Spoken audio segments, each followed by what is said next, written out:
Madam నమస్తే, మీ పేరు? నా పేరు దివ్యశ్రీ. ఏం చేస్తారండి? నేను హౌస్ వైఫ్ అండి.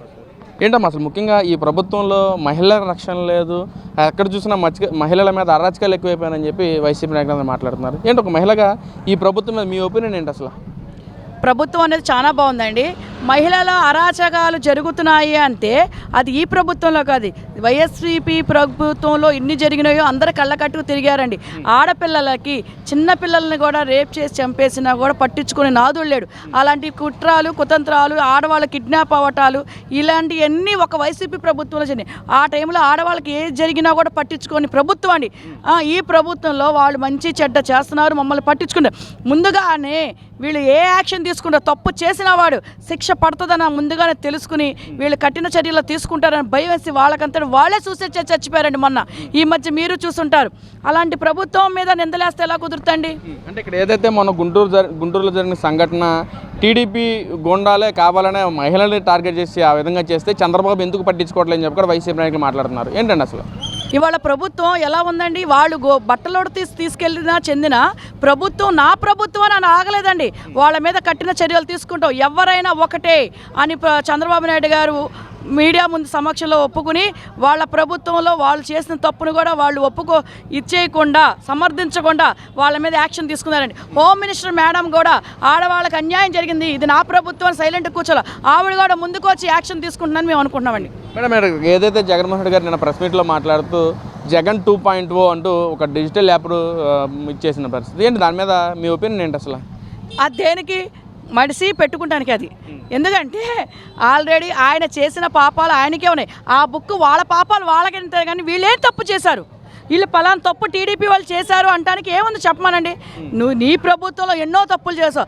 ఆడపిల్లలకి ఇస్తానన్న పథకాలు కూడా నువ్వు సరిగా ఇవ్వలేదు. ఈ మగవాళ్ళకి ఇస్తాన్న డబ్బులు నువ్వు ఒకళ్ళకి, తల్లికి వందనం నీ మోసం నీదే ఉంది. తల్లికి వందనం 2 బిడ్డలు ఉంటే ఇస్తానన్నావు, కానీ నువ్వు ఒకళ్ళకే ఇచ్చావు. అదొకటి రాసుకో నీ దాంట్లో లిస్ట్లో. మళ్ళీ నెక్స్ట్ తల్లికి వందనం అయిపోయిన అమ్మఒడి అయిపోయిన తర్వాత నువ్వు ఆటో వాళ్ళకి ఇస్తావు, 2 ఏళ్ళు ఇస్తావు, 1 ఏడు ఇచ్చావు, అది రాలా, అది నువ్వు రాసుకో. ఆడపిల్లల్ని కాపాడుతాను, మద్యపాన నిషేధం అన్నావు, అది రాసుకో. అంతేగాని వీళ్ళు చేయలేదు అన్న మాట తప్పండి. 2.0 తెచ్చుకుంటాడో 3.0 తెచ్చుకో 2000 పాయింట్ తెచ్చుకుంటాడు, ఎన్ని తెచ్చుకున్నా కూడా ఆయనది వేస్ట్ చల్లదని అంటున్నానండి. అంటే ఇక్కడ ఏదైతే జగన్ 2.0 అన్న డిజిటల్ యాప్లో వైసీపీ నాయకుల మీద టీడీపీ వాళ్ళు ఎలాంటి అరాచకాలు చేసినా దానిలో మీరు యాడ్ చేయొచ్చు, పార్టీకి అనుసంధానం అయ్యే ఉంటుందని చెప్పి కూడా జగన్మోహన్ రెడ్డి గారు మాట్లాడుతున్నారు. ఏంటంటే అరాచకాలు చేసింది ఎవరు? మీరు చేశారు, వాళ్ళు చేయలా. సరే ఎక్కించుకోండి, మేము ఏం చేసామో మిమ్మల్ని ఏమంటున్నామో ఎక్కించు చూడమనండి, చూద్దాం. ఎందుకంటే మేము చేసిన తప్పులు ఏంటో మీరు చేసిన తప్పులు 2 వస్తాయి కదా బయటికి.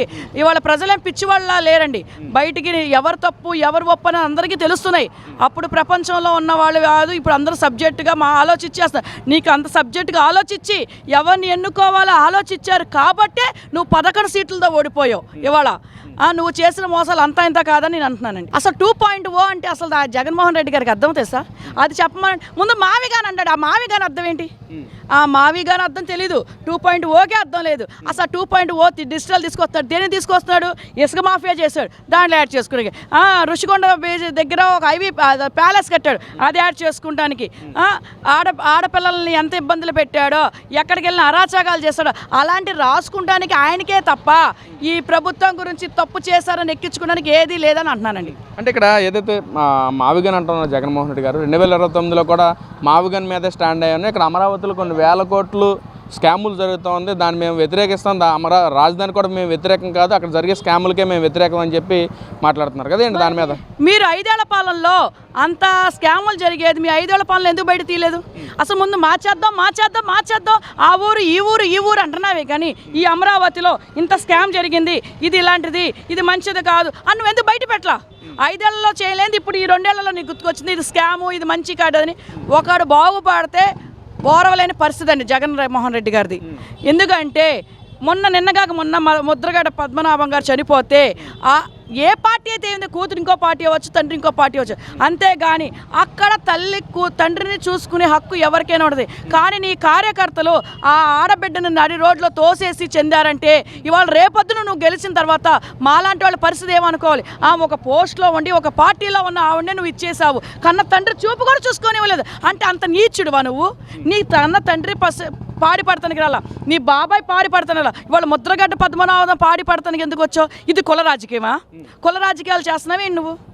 అంటే ఇక్కడ అన్నిటికీ సమన్వయం చేసిన నాయకుడు జగన్మోహన్ రెడ్డి.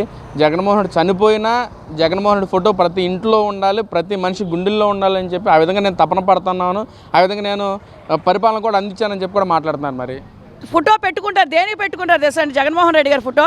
ఇప్పుడు ఒక జైలుకి వెళ్తాం, స్టేషన్కి వెళ్తాం, ఆ స్టేషన్లో ఏమంటుంది?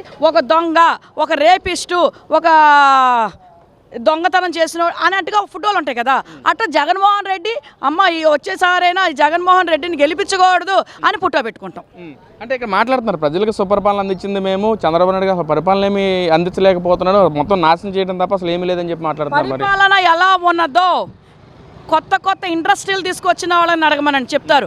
తిరుపతిలో వచ్చింది, పుట్టపర్తి ఆ ఏరియాలో వచ్చినాయి, ఆ ఇండస్ట్రీ తీసుకొచ్చి నువ్వు తీసుకొచ్చావా? పరిపాలన ఎలా ఉందో ఇండస్ట్రీని వచ్చినప్పుడు చూడమనండి. తీసుకొచ్చి చూపించారు. ప్లస్ పథకాలు అనేది తల్లికి వందనం అన్నది 2 బిడ్డలు ఉన్న 3 బిడ్డలు వేసిన ఏకైక నాయుడు చంద్రబాబు నాయుడు. ఇవాళ ఆడవాళ్ళకి గ్యాస్ భారం ఇబ్బంది లేదు. మనకు ఉచిత బస్సు, ఆడవాళ్ళు ఎక్కడికి వెళ్ళినా కూలి పనులు చేసుకుని 100-200 సంపాదించుకున్నవాడు ఎవరైనా ఆ బస్సులకి ఆటోలకి పెట్టుకోకుండా మాకు బస్సు ఉపయోగపడుతుంది, ఏ పని వెళ్ళినా బస్సు ఉపయోగపడుతుంది, తల్లికి వందనం ఉపయోగపడుతుంది, గ్యాస్ బండ్లు ఉపయోగపడుతుంది. ఇలాంటి నాయకుడు ఎవరున్నారు చెప్పమని నేను కోరుకుంటున్నాను. అసలు వాళ్ళ మహిళల గురించి ఆలోచించాలి అంటే కూటమి ప్రభుత్వం తప్ప జగన్మోహన్ రెడ్డి ఒక్కసారి కూడా ఆలోచించాడు. ఎందుకంటే ఇవాళ కార్మికులు కానీ, విఎంసీ కార్మికులకు కానీ, అంగన్వాడీ కార్యకర్తలకు, అంగన్వాడీ టీచర్లకి, అంగన్వాడీ ఆయాలకి ఇవాళ చంద్రబాబు నాయుడు గారు మీకు అండగా నేను ఉంటాను అని చెప్పి వాళ్ళ పిల్లలకి వాళ్ళకి వచ్చే జీతం 9,000 10,000. కానీ పిల్లలకి అమ్మఒడి డబ్బులు తల్లికి వందనం అని చెప్పిన అమ్మఒడి నువ్వు వేరే చేసే వాళ్ళకి తల్లికి వందనం చంద్రబాబు నాయుడు గారు వేసి మీ అండగా నేను ఉంటాను, మీకు ఏ ఆపద రాదు, ఆడవాళ్ళని మీకు ఇబ్బంది కలగకుండా మీ అండదండగా ఇంటికి పెద్దవాడిలాగా నిలుస్తున్నాడండి ఒక చంద్రబాబు నాయుడు గారు. ఆ రోజు పెన్షన్ 3,000 రూపాయలు ఇస్తారు మాట ఇచ్చాడు జగన్మోహన్ రెడ్డి. ఎంత పెంచుకుని 250 పెంచుకుంటూ వెళ్ళిపోయాడు. ఇవాళ ఇంటికి పెద్ద కొడుకులాగా నిలబడి నెల పొద్దున్నే 1వ తారీఖు నాడు 4,000 ఇస్తున్నారండి. అది ఏ ప్రభుత్వం ఇస్తుంది? ఏం చేయలేదు ప్రభుత్వం. చేసి చూపించకుండా జగన్మోహన్ రెడ్డి గారు ఇప్పుడు చూస్తున్నాం మహిళా పక్షపాతి, నేను మహిళలకు పెద్ద పెట్టేసిన పార్టీ మాదని చెప్పి మాట్లాడుతున్నారు కదా, మీరేంటి విరుద్ధంగా మాట్లాడుతున్నారేంటి? ఎవరు? జగన్మోహన్ రెడ్డియా? ఏం చేశాడు? సొంత చెల్లినే తల్లినే బయట తోస్తున్నాడు. మమ్మల్ని చూస్తాడా? నిన్న ముద్రగాడు పద్మనాభం కూతుర్నే బయట తోస్తాడు, రేపొద్దున మమ్మల్ని చూస్తాడు. ఈ 3 సరి చేసుకుని మా యువతలతో మాట్లాడమని నేను కోరుకుంటున్నాను.